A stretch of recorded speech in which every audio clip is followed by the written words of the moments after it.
काहीतरी असं मोकळं झालं एकदम असं काहीतरी कानात. हां आणि एकदम मोकळं झालं. ओके. नमस्कार सर. नमस्कार डॉक्टर. बरं तुम्हाला आता कसं वाटतंय?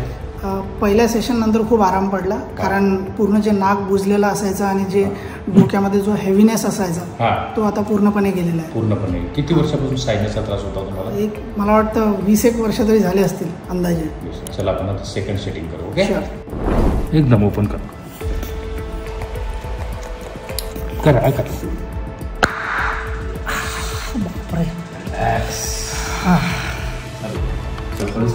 आणि माझी परिस्थिती अशी होती की समजा कधी असा कफ वाढला, सर्दी वाढली की रात्री झोपलं, सडनली 12-1 वाजता झोप उघडेल नाक चोकअप झाल्यामुळे, आणि मग मी कंटिन्युअस स्प्लिट करतोय after half an hour, 15-20 minutes. Treatment करून करून वैतागलो होतो शेवटी. मग आता म्हटलं आता हा एक उपाय करू. मागच्या आठवड्यात एक सेटिंग केल्यापासून चांगला फरक.